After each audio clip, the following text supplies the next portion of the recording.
All right, so right here, uncommon thing in a common situation right there. Good job. He's covering his brakes.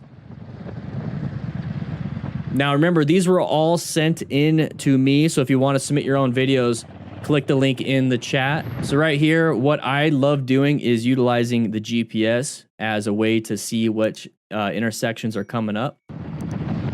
All right, so this is that uncommon thing in a common situation. You have this vehicle right here, the side of the vehicle. We talk about that all the time. He also has his hands on the front brake. He's starting to cover it right now. So that means he went into orange stage. Okay, orange stage, you're just covering those brakes, covering that clutch. You found a hazard, you found something, and you're going to do something about it soon, maybe, or maybe not.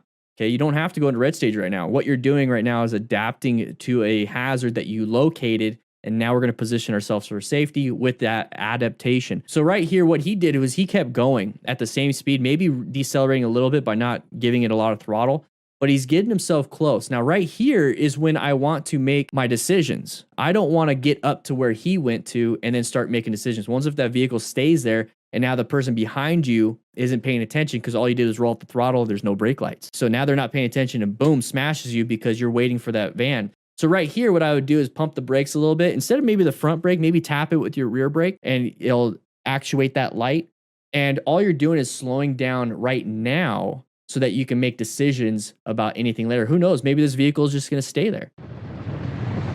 See how long it's taken for that vehicle to get out?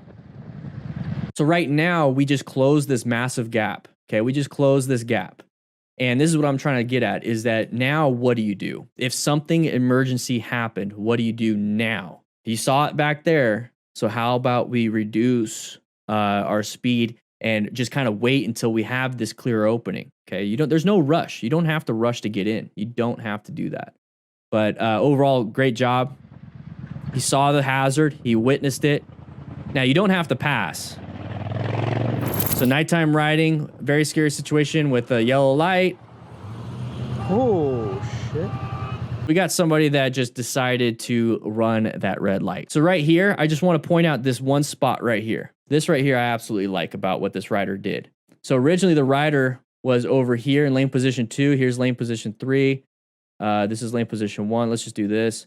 1, 2, 3. Originally was in lane position 2, but we're getting up to this yellow light.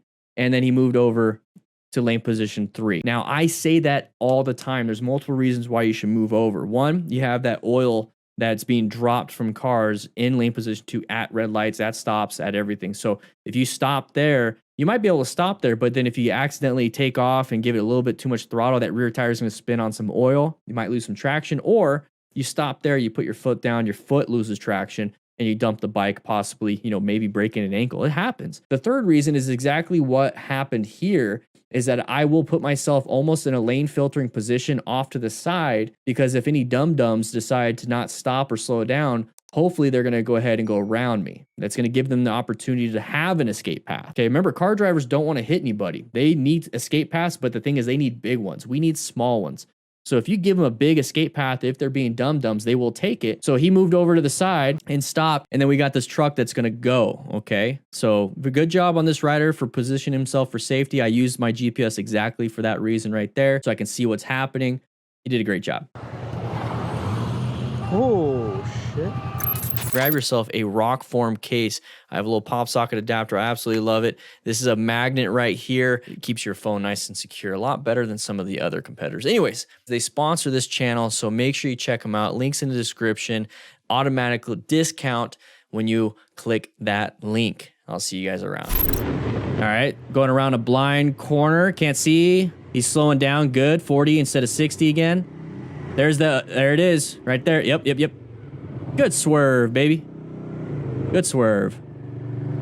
So right here, this is what I'm talking about. We have a blind curve coming up. So right here, I'm really concerned about anybody coming out. Now, they probably have a stop sign, but still, I never trust that. Remember, line of sight, this is as far as we can see. We can't see past this wall. So if anybody's going like that, got to be very careful with that. So in that situation, what do? Well, we're still straight. We can apply the brakes and do some emergency braking in a red stage maneuver. So that's the situation I deal with right there.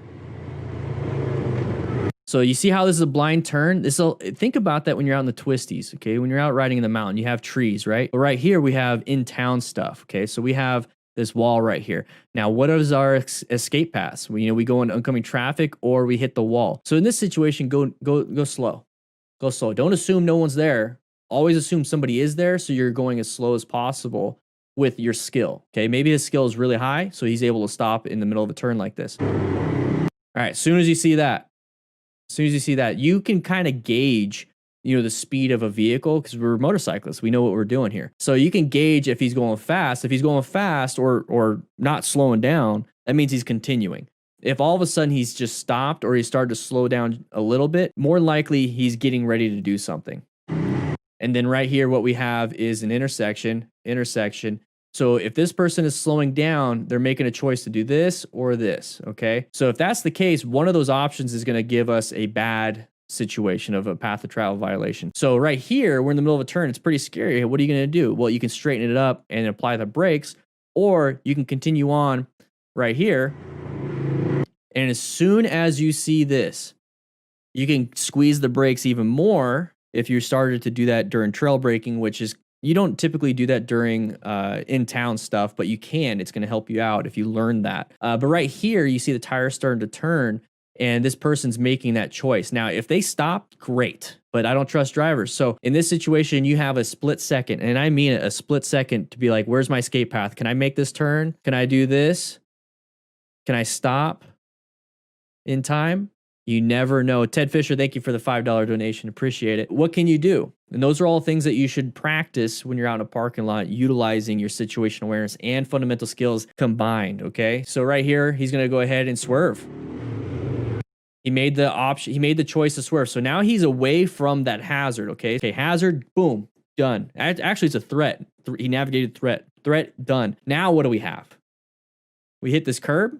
We have another threat, another hazard that we have to swerve around. So it's not just about swerving once. You have to swerve again to get back into that original path of travel you're in, unless you can continue on with that swerve, whichever way you're going. So right here, he did a great job of, oh crap, I got to do something because now I'm going to hit the wall. How many times have you seen a motorcyclist or heard of a motorcyclist trying to avoid an object, avoid a car, but then hit a rail, hit another car, dump the bike, hit a secondary threat, hazard, object, whatever it is? That right there is what's getting people. They can swerve out of the way, but they don't swerve back because they're focused on what happened right there that they got around. But now they don't know what to do because their escape path was only one item at a time, one spot at a time. You have to look really far ahead. You have to look 4 to 12 seconds ahead. So it's like, I swerve around here, but I know 6 seconds ahead from here that if I did that, I would have to swerve around this. So you have to have a game plan. So he did a great job though. Amazing job. Swerving left and swerving right. Watch this. Swerve left, swerve right. Kept himself on the road. Amazing job. That rider up front knows what he's doing. He's getting his knee down, good body positioning, but can the rider in the back do the same? Hit a bump, that's gonna mess you up, especially as a new rider. Oh man, it's so lucky. Imagine if somebody else is coming.